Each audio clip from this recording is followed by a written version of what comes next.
Halo guys, jadi kembali lagi bersama aku Diki di channel aku, terutama di playlist aku channel ah Learn Programming with Studio Code. Oke, jadi langsung aja kita ke oh ya, sebelumnya kemarin kita kan udah belajar tentang loop nih. Mungkin kita bisa sebelum lanjut ke episode yang ke-12 di listen yang ke-15 nantinya, mungkin kita review dulu kali ya. Kita flashback dulu ke pembelajaran tentang loop kemarin itu ada apa aja sih? Utamanya di list yang ke-13 saat kita main bareng Elsa kemarin. Jadi di sini ada Elsa, kita bakalan main sama Elsa nih ceritanya. Hi, I'm Elsa of Arendelle. Help me draw a shape. Oh, jadi kita bakalan draw lagi. Kayak waktu dulu kita juga sempet draw, kayak drawing a shape atau art, code art atau apalah gitu. Nah, ini 6 kali. Coba kita run. Bener banget tuh, udah bisa. Jadi kita bisa bikin shape ini pakai loop juga. Jadi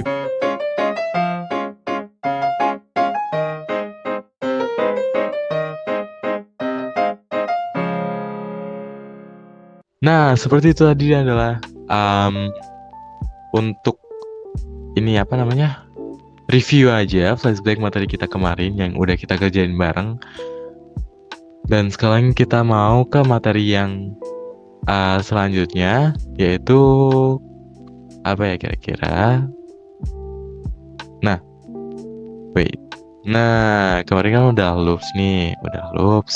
Sekarang conditional. Di conditional ini kita bisa langsung ke listen yang ke-15. Oke, di sini seperti biasa ada video introduction. Kalian bisa tonton sendiri videonya kalau kalian juga lagi belajar pakai Studio Code. Nah, tapi di sini aku bisa langsung aja kali ya seperti biasa. Oke. Langsung aja. There's a cloud blocking our view. The cloud will disappear when we click run. There could be a flower under this cloud. If there is a flower, the bee will need to collect nectar once. If there is no flower, the bee should do nothing. Okay, take a good look at the code below. What do you think will happen after you click run? Oke, jadi di sini B image itu di sini ada kayak cloud atau semacam awan. Nah, dia setelah dia sampai si lebah ini sampai di cloud, itu bakalan menghilangkan awan yang ada di sini. Jadi awannya bakalan hilang. Nah, kalau di balik awan itu ternyata ada bunga, lebahnya harus ini ambil nektarnya. Tapi sebaliknya kalau nggak ada bunga, ya udah lebahnya nggak ngapa-ngapain. Nah, di sini kita disuruh nyari tahu nih kira-kira apa ya yang bakalan terjadi setelah kita klik run. Nah, di sini ada when run repeat 3 times move forward. Jadi dia 1 2 3 dia bakalan maju ke awan ini, otomatis awannya akan hilang kan. Nah, if at flower, jadi di sini kalau misalnya di sini ada bunga, dia bakalan get nectar. Jadi coba kita lihat opsi A, lebah bakalan berpindah ke awan dan try to get nectar no matter what. Oke. Jadi kalau di kode ini dia bakalan get nectar if ada flower. Jadi bukan no matter what ya. Jadi kalau misalnya jadi lebah ini bakalan mengambil nektar saat ada bunga aja, bukan nggak peduli apapun itu. Terus kedua, the bee will move the cloud. Dia bakalan sampai ke ini and try to get nectar if there is a flower underneath. Jadi dia bakalan ambil nektar saat bunganya ada di bawah awannya. Yang B.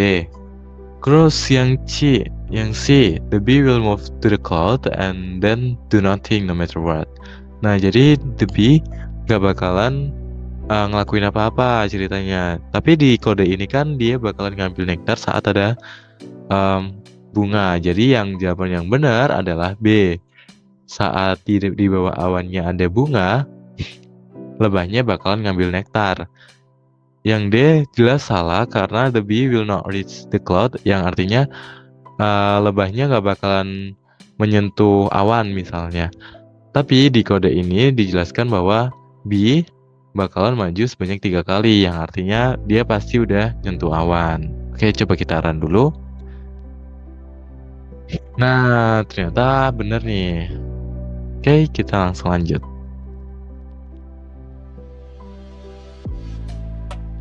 Nah, yang kedua ini, check underneath of clothes if there is a flower underneath the cloth.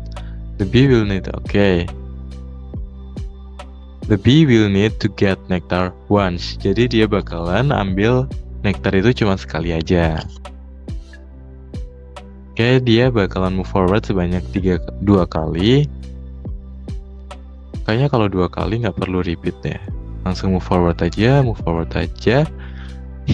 Terus dia bakalan turn right. Nah, setelah ini baru dia bakalan repeat, yaitu move forward. Baru dia if at a flower. Jadi saat ada flower dia bakalan get nectar. Dia mengulangi ini sebanyak 2 kali. Nah, di sini kita kan sudah masuk materi conditional, di mana itu pakai if atau else. If or else itu dia jadi kayak misalnya dia memenuhi kondisi itu. Jadi kayak if at flower. Jadi saat ada bunga, dia bakalan get nektar. Nah, kalau nggak pakai if, kayak misalnya langsung get nektar aja, dia bakalan ambil nektar tuh, nggak peduli apapun yang ada di dalam sana. Jadi kalau misalnya kosong atau ada benda lain, dia tetap get nektar, dimana itu adalah hal yang salah kan. Jadi kita harus pakai conditional di mana saat hanya ada bunga. Maksudnya hanya saat ada bunga aja dia ambil nektarnya. Oke. Nah, kayak gini. Ternyata di dalam sini nggak ada apa-apanya. Kalau kita pakai langsung get nektar, artinya dia kan secara tidak langsung memaksa lebah ini ambil nektar padahal nggak ada apa-apanya. Kayak gitu. Jadi langsung aja continue. Udah mulai paham nggak sama conditional ini? Oke. Seru ya? Seru dong. Nah, ini seru nih. Ada berapa nih? 1, 2, 3, 4, 5, 6, 7. Ada 7. Jadi kita harus move forward dulu. Baru dia if at a flower, dia get nectar. Coba kita run. Wow, ternyata oke. Sorry. Jadi di sini ada 7 kali perulangan. Coba kita run. 1, 2. Nah, ternyata cuma 4 nih flowernya. Nah, dengan if conditional, coba kita show code. Nah, jadi dengan if conditional saat kita ingin mengambil nektar, dimana saat ada bunganya aja, jadi kita bisa nih kayak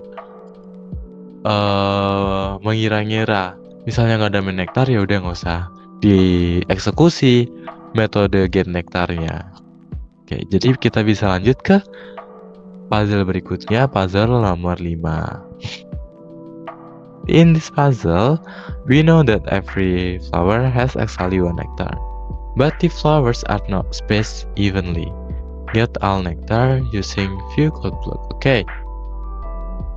Jadi sepertinya sama aja kayak yang sebelumnya. Jadi if pakai if at the flower, jadi saat lebahnya sampai di flower, dia bakalan get nectar. Oke. Oh sorry, kita perlu move forward. Nah, gimana nggak move forward? Kok bisa nggak move forward? Jadi oke.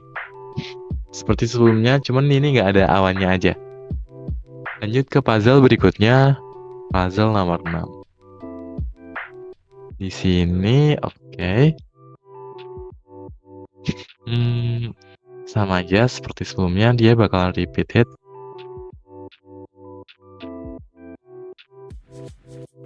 Dia bakalan move forward ya. Move forward dan get nectar. If at the flower. Dia bakalan get nectar sebanyak 1, 2, 3, 4, 5, 6. 1, 2, 3, 4, 5, 6. Oh iya benar, 6. Sebanyak 6 kali majunya.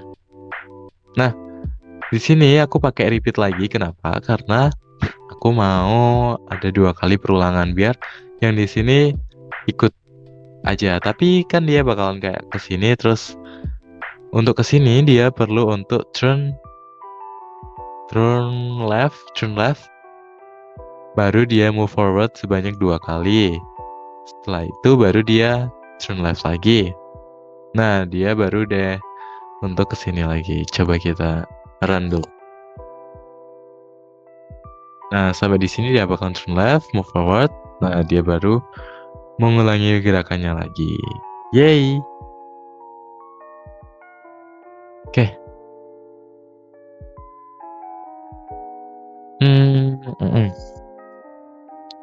Now, just want to make honey. If there is honeycombs, oke. Jadi di sini tadi kan pakai flower, sekarang pakai honeycomb. Jadi dia harus move forward. Pakai repeat nggak? Perlu nggak pakai repeat kira-kira? Coba kita susun dulu ya. Dia move forward, kemudian move forward lagi, terus baru dia if at honeycomb, dia make honey. Oke. Terus baru dia baru turn left. Oke, perlu pakai repeat biar mempersingkat saja. Dan tadi juga hanya 7 workspace. Nah, pas kan 7 workspace. Jadi sebanyak 2 aja, oke? Yeay.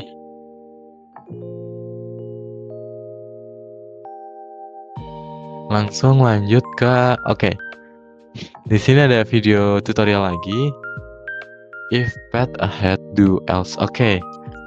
Di sini kalian bisa tonton videonya sendiri kalau misalnya kalian belajar di Studio Code. Tapi di sini aku mau lanjut karena insya Allah aku bisa jelasin tentang yang ini ya. Lanjut untuk instructions. Sometimes a clover covers the flowers.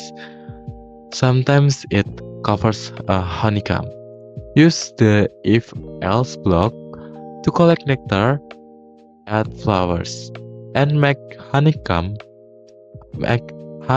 at honeycomb. Jadi kalau misalnya di sini ada bunga atau flowers, dia bakalan make a nectar, dia bakalan buat nektar. Kalau honeycomb, dia bakalan buat madu. Jadi kayak ada 2 kondisi di sini. Yang mana kondisi tersebut tidak pasti. Di awan ini ada flower, atau ada honeycomb. Jadi kita bisa pakai nih if do else. Jadi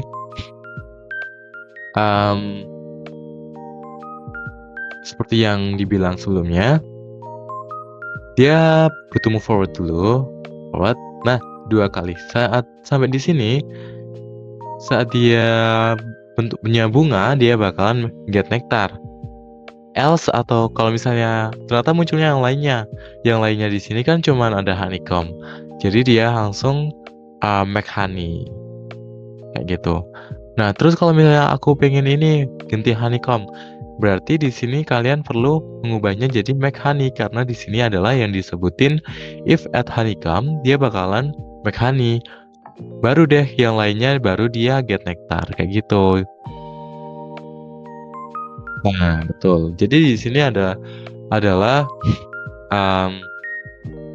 kayak conditional pakai if else, di mana kondisinya itu lebih dari 1. Oke, coba look carefully at the code below.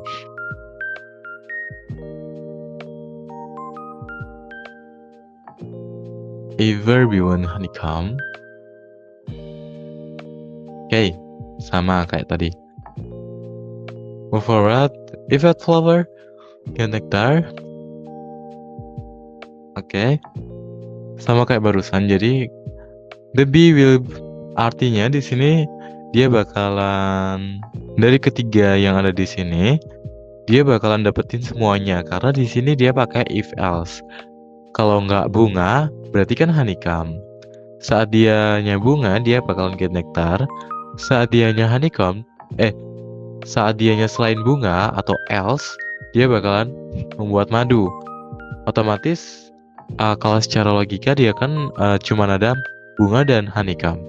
Artinya dia bakalan, kalau nggak bikin bunga, dia membuat madu. Atau enggak kalau misalnya kosong, berarti dia nggak ngakuin apa-apa. Kayak gitu. Dah. What do you think will happen after you click run?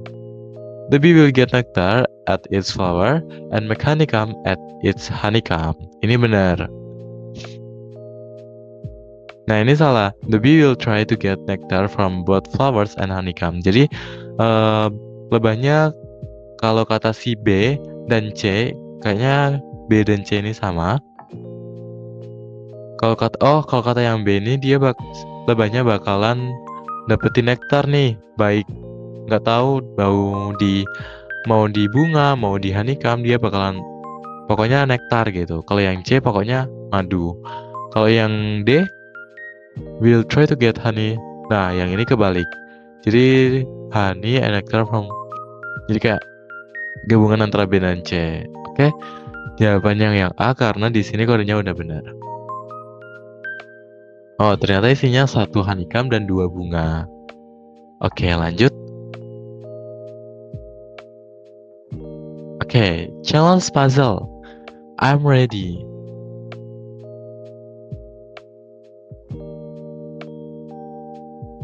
Ya, jadi di sini langsung aja dia bakal move forward dulu sebanyak 3 kali. Baru deh dia if as flower dia bakalan get nectar. Selain itu dia bakalan make honey. Nah, setelahnya dia bakalan turn right. Oke, udah. Baru dia repeat it sebanyak 4 kali karena di sini adalah persegi. Coba kita run aja. Nah, ternyata isinya bunga semua dan karena kita pakai if else, gak peduli itu bunga ataupun honeycomb, kita aman karena kita sudah tahu kondisinya. Oke, kita lanjut.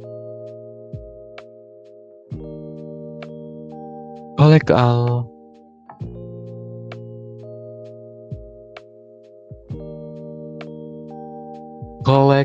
all of the nectar or make all the honey.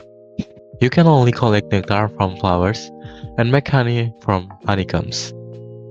Jadi seperti sebelumnya, check any space to see if there is a flower or honeycomb. There will only ever be one flower. Oke, seperti sebelumnya. Jadi langsung aja. Repeat. Jadi maju dulu, baru dia if else. Saat dia flower, dia bakalan get nectar. Selain itu, dia bakalan make honey. Ini sebanyak 7 kali. Run. Nah, benar. Ternyata di situ ada 4 honeycomb dan juga 3 flower. Lanjut ke puzzle nomor 13. Conditional can be helpful even when you know exactly what is in each spot. Oke, jadi di sini bukan seperti sebelumnya. Sebelumnya kan kita nggak tahu nih isinya apa aja. Nah, kalau gini kan kita tahu. Kan kita kalau misalnya kayak gini kita bisa bikin kayak move forward, terus baru langsung make honey karena di sini ada honeycomb. Terus di sini move forward lagi, terus di sini get nectar kayak gini. Karena di sini ada flower. Nah, di sini ini benar, ini nggak salah, tapi ini membuang-buang waktu dan juga workspace. Terlebih kalau misalnya ada codingan yang dibatasi kayak gini, itu benar-benar boros banget. Jadi dengan adanya if else ini itu sangat membantu di mana saat kita menemukan kondisi di mana ini honeycomb, itu dia langsung kayak ya udah kalau ini honeycomb dia langsung make honey. Kalau dia flower berarti dia langsung get nectar kayak gitu. Jadi itu sangat membantu kita meskipun kita udah tahu kondisinya gimana. Aku mau di sini honeycomb deh. Jadi di sini if add honeycomb do make honey. Selain itu dia bakalan get nektar. Nah, selesai deh. Jadi kayak kalau misalnya pakai if else ini kita bisa bikin banyak sekali conditional. Oke, kita bisa langsung continue dan akhirnya selesai juga. Di sini aja ada bonus level, tapi karena mungkin kita next saja ya bahas bonus level ini karena kita juga butuh untuk latihan-latihan soal. Oke, karena conditional ini juga nggak sampai di sini aja, masih ada beberapa yang perlu kita bahas. Mungkin kita bisa bahas di next episode di listen yang aku juga belum tahu listen yang keberapa. Intinya tunggu aja video dari aku dan jangan lupa buat selalu kasih komen dan juga like, subscribe kalau perlu. Intinya kayak gitu. Kalau ada masukan langsung komen, kalau suka ya like aja. Oke, itu aja dari aku teman-teman. Makasih buat nonton video aku sejauh ini dan nemenin aku untuk belajar bareng di Studio Code ORG. Bye bye, see you di next episode.